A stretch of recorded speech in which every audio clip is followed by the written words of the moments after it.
My name is Jimmy C. and welcome to the Animated Foundation's meeting. Some time ago I was a dying alcoholic and I walked into a room that looked a lot like this one. I met a man in that room who was a recovered alcoholic.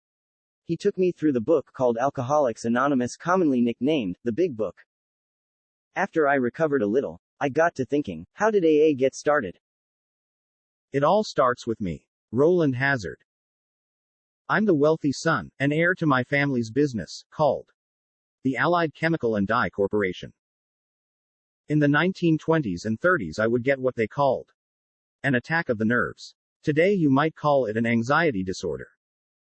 It's important to note that, although alcoholism has been around since early recorded history, the cure has only been known since the 1930s. From time to time, occasionally, from no fault of my own, I might imbibe too much alcohol to calm my nerves. It was thought then that I could not be alcoholic. Men of my social echelon were not drunks. I'm not some derelict under a bridge. My situation was clearly different. I started to see doctors and therapists to get help. My family decided they were going to send me to get the best care money could buy. They were going to send me to see the world-renowned Sigmund Freud. Fortunately, he was too busy and unwilling to take me on as a patient. This is when Roland Hazard came to see me, Carl Jung, in Zurich, Switzerland.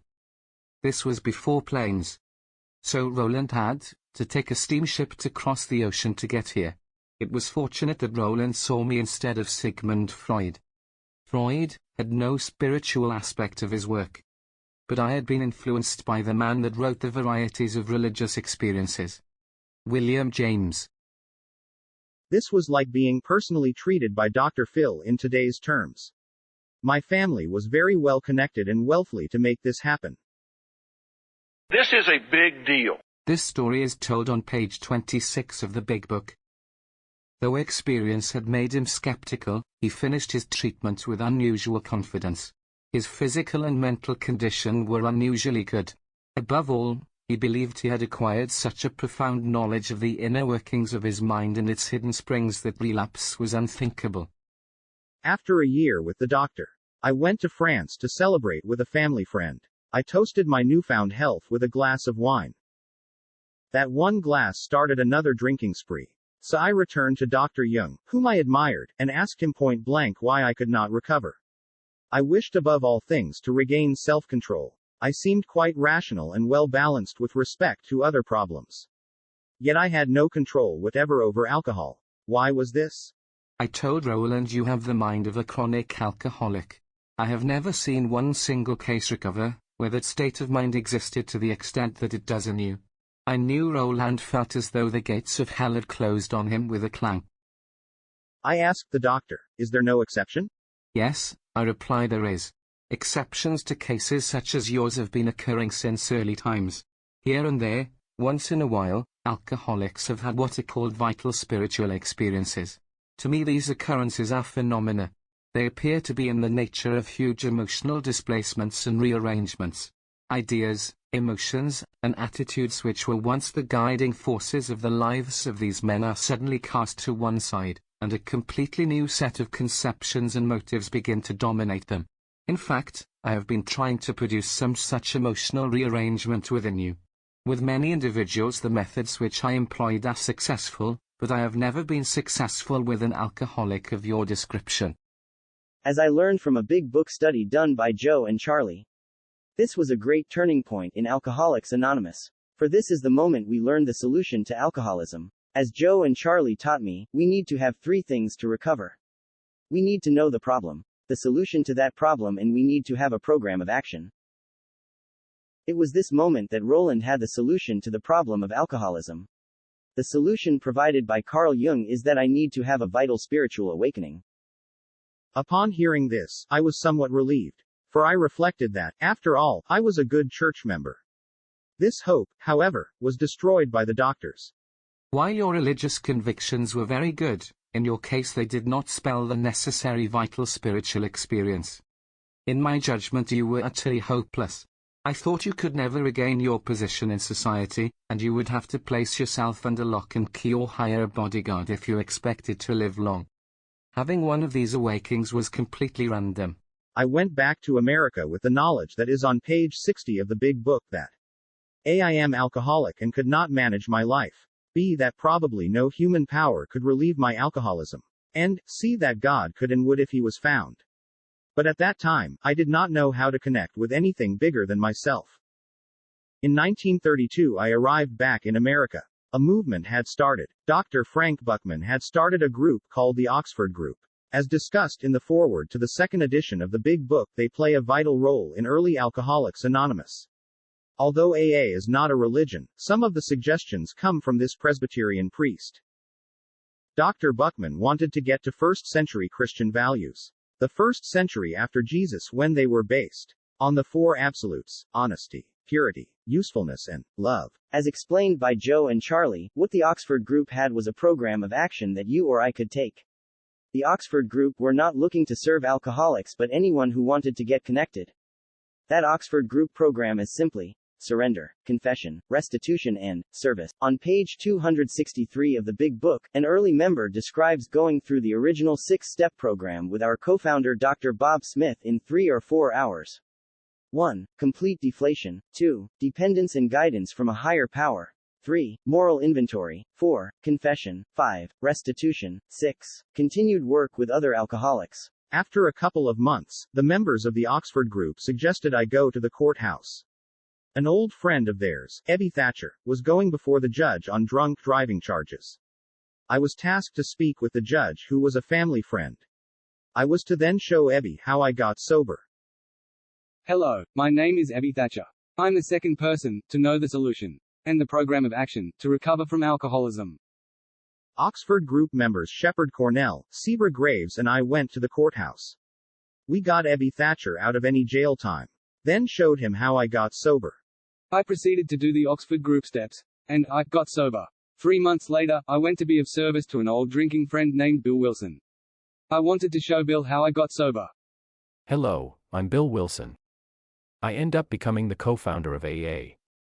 At this point though, I'm just the third person to be given the solution and the program of action to recover from alcoholism.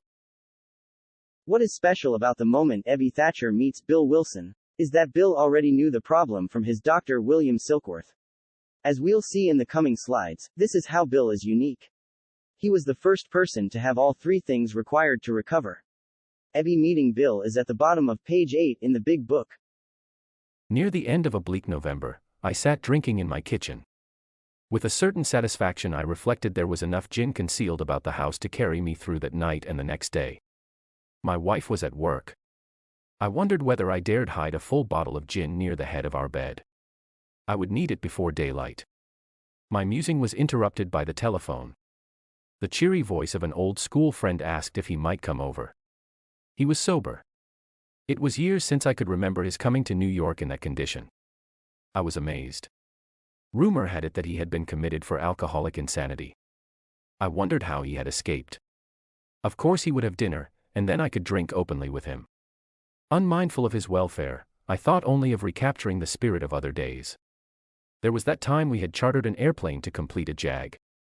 His coming was an oasis in this dreary desert of futility. The very thing, an oasis. Drinkers are like that.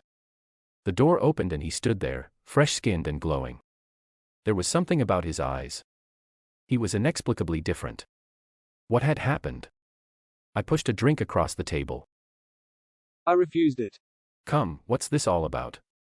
I queried. I looked straight at Bill, simply, but smilingly. I said, I've got religion. So that was it. Last summer an alcoholic crackpot, now, I suspected, a little cracked about religion. He had that starry-eyed look.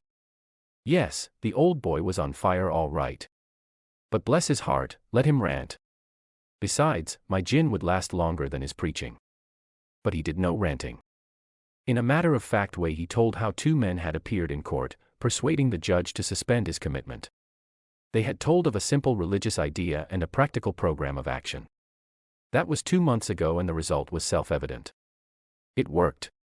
He had come to pass his experience along to me, if I cared to have it. I was shocked, but interested. Certainly I was interested.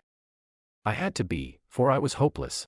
Let's make sure everyone is on the same page. Bill Wilson has just received the solution and the program of action from Ebby. But he already had what the problem is from his doctor William Silkworth. We're going to learn about Dr. Silkworth now. I am Dr. William Silkworth. I wrote the doctor's opinion in the big book and gave Bill Wilson what the problem is for alcoholism. Dr. Silkworth was a brain doctor, a neurosurgeon. He lost his job in the Great Depression, then felt a calling to work with alcoholics. A guy named Charlie Towns offered him a job at the Towns Hospital. Legend has it that Dr. Silkworth worked with tens of thousands of drunks in his life. At the time he was working with Bill Wilson, he was making the equivalent of $12,000 a year in today's money. This would suggest that the great doctor loved doing the work. I would see two types of people come in the hospital. One would say to me, "I'm never going to drink like that again." After treatment they would leave, and you would never see them again. I think about 9 out of every 10 would have that experience. The other 1 out of every 10 were people like Bill Wilson. He would also tell me that he would never drink again, but would always return drunk. He didn't have a moral issue, but instead I thought he was physically and mentally different. Let me clarify something that Joe and Charlie had to teach me. Dr. Silkworth is going to give us the description of the problem next from page Roman numeral XXVIII in the big book. He will use the word allergy. It's important to remember that he's using the word to describe an unusual reaction to something. When I get around cats, I have an unusual reaction of sneezing. When I, as an alcoholic, put any alcohol into my body, it manifests itself into the unusual reaction of a craving for more alcohol. Most people do not have this experience. They start to feel the effects of alcohol and stop or slow down. My reaction is to crave more and drink more. The action of alcohol on these chronic alcoholics is a manifestation of an allergy, but the phenomenon of craving is limited to this class and never occurs in the average temperate drinker. These allergic types can never safely use alcohol in any form at all, and once having formed the habit and found they cannot break it, once having lost their self-confidence, their reliance upon things human, their problems pile up on them and become astonishingly difficult to solve. Dr. Silkworth is teaching me is the first half of the problem. Once I start to drink, I have started a phenomenon of craving, meaning I have no control whatever over the amount I drink. That would be okay if only I didn't take the first drink. That is where the second half of the problem starts, which is the mental obsession. Let's learn from Dr. Silkworth teach about the mental obsession now. Men and women drink, essentially because they like the effect produced by alcohol. The sensation is so elusive that, while they admit it is injurious, they cannot after a time differentiate the true from the false. To them, their alcoholic life seems the only normal one. They are restless, irritable and discontented, unless they can again experience the sense of ease and comfort which comes at once by taking a few drinks which they see others taking with impunity. After, they have succumbed to the desire again, as so many do, and the phenomenon of craving develops. They pass through the well-known stages of a spree, emerging remorseful, with a firm resolution not to drink again. This is repeated over and over, and unless this person can experience an entire psychic change, there is very little hope of his recovery. To summarize, Dr. Silkworth is teaching me, my alcoholic mind or mental obsession that I struggle with leads me to the first drink. He is saying that I am restless, irritable and discontented while sober. That I need to have a drink to relieve my alcoholic mind. That concludes this animation video. Bill Wilson goes on to find his co-founder Dr. Bob Smith and they start carrying the message together. That story will be for another video. This one shows us the very beginning. While these animations are fun, if you are new to AA, to the meetings or to the steps, we want you to know you are welcome. Please get a sponsor like I did and find the solution to the problem through the program of action contained in the book Alcoholics Anonymous.